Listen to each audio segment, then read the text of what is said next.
Lisa was by many people's standard an extremely fortunate girl.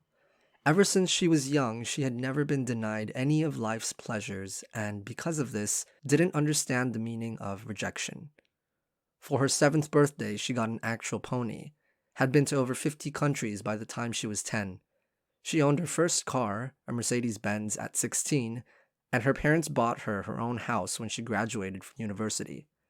She was loved dearly by her family, and from a very young age, they reminded her every day that she was an absolute blessing to their lives. With all the resources she could possibly need provided to her from the moment she was born, Lisa grew up to be an extremely intelligent, talented, and beautiful lady. Modeling and acting agencies frequently approached her, asking her to be part of next month's spread or play a role in a new movie. Due to her family's status, celebrities often invited her to hang out, and her social media accounts were flooded with fans who wanted to get a glimpse of her lavish lifestyle. The only type of people she couldn't seem to keep by her side were her friends. There was one big downside to her sheltered upbringing, however, and it was that she slowly grew to be arrogant and conceited. Lisa believed that she could do anything on her own, and that her success was the result of her own talent and hard work. She thought that the only relationships that mattered were the ones that would benefit her career or make her life easier and more enjoyable. And once a person could no longer do either, Lisa cut them from her life without a second thought. She wanted to be seen by everyone as a self-made woman who could do everything, and she would do everything to keep this image. On her way home, her life would change completely. It was 11:36 p.m. on a Saturday, and just as she was about to cross an intersection, only a few minutes from her home,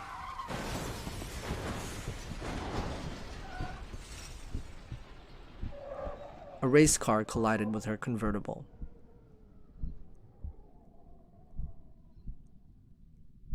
Lisa could hear voices around her. They were muffled and quiet at first, but she slowly started to make out her mother's. The room was pitch black. "What time is it?" she managed to ask. Her mother's voice got louder. "Thank God, Lisa. I'm so sorry." She could hear her mother crying. "What time is it?" she asked again. "It's 2 in the afternoon." "Can you turn on the lights?" asked Lisa. "They are on," her mom said. 3 weeks have passed and Lisa had been pronounced blind. The collision resulted in glass entering her eyes and completely severing her optic nerves. The crash also left her paralyzed from the hip and below. Doctors told her that she would never be able to walk again. Her family had paid for every procedure to regain her eyesight, all of which had failed. People came to visit daily, but her life felt empty. She wanted to die. A few more weeks passed, and fewer people came to visit her. She chose to stay at the hospital to continue trying new treatments for her eyes. She could not accept reality. One day, she was lying on her bed when she heard someone say, "I've been following your page for a while. It's really great to see you in person." Lisa did not respond. "Lisa, I know that you love chocolate, so I got you some. It'll be right next to your bed if you want it." She didn't respond. She heard the same voice again the following day, and this time he asked, "How are you feeling?" Lisa stayed silent. "It's sunny out there today. The leaves have started to turn red, and you can feel a bit of a chill in the wind now. I think it's perfect weather for hot cocoa. I could make you some if you like." Lisa didn't respond. "Sorry, I'll let you rest then," he said. Then the voice came again the following day, and the day after that, and the day after that. Every day she learned a bit more about this person. His name was Matt, and he was a nurse at the hospital. He loved football, singing songs, and always had a story to tell. Lisa never responded to him, but he always sounded so joyful. One day, Matt came back and asked, "Do you want to go for a walk, Lisa?" Yes, she said. The wind was cold on her face, and she wondered if it always felt like this. She could feel the air tickle her skin, and the sound of the leaves crunching under Matt's footsteps and her wheelchair were strangely calming. She could hear people talking and laughing, and an overwhelming feeling came over her. "Doesn't it feel nice to be out again?" said Matt. "I mean, I'd enjoy it so much more if I didn't have hay fever, though." Why did this happen to me? I've lost everything. I can't see, I can't walk. It's been days since anyone came to visit me. Life is so unfair. What did I do to deserve this? Even if I could never walk for the rest of my life, I'd give everything to see again. Matt would take her out to walk like this every day and listen to her.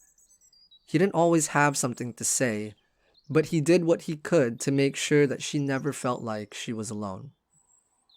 A few months passed, and one day Matt asked Lisa, "If I could help you see again, would you marry me?" This caught Lisa by surprise.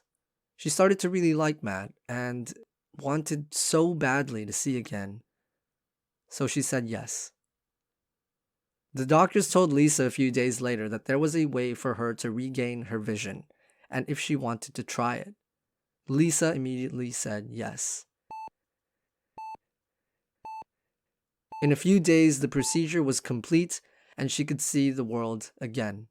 She was ecstatic. But she hadn't heard from Matt in a while, and she left the hospital without being able to say goodbye.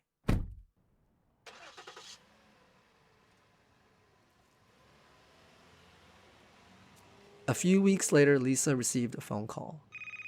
It was Matt. "Hey, how do you feel?" he asked. "Absolutely wonderful.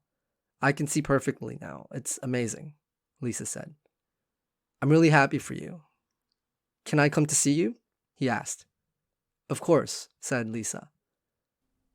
The following day, Lisa opened the door and was surprised when she saw a man in sunglasses holding a cane. "Excuse me, who are you?" she asked. "It's Matt. How are you doing, Lisa?" he said. "Wait," Lisa paused. "You're blind." "Yeah, I'm sorry I didn't tell you," said Matt. "So, you lied to me?" said Lisa. "Well, I just didn't think it'd be right to say. But now that you can see the world, do you remember our promise?" Matt asked. "I can't marry a liar," Lisa said. But in her head, she simply could not accept the idea of marrying someone blind, someone who was imperfect. "I understand," said Matt, and turned to walk away.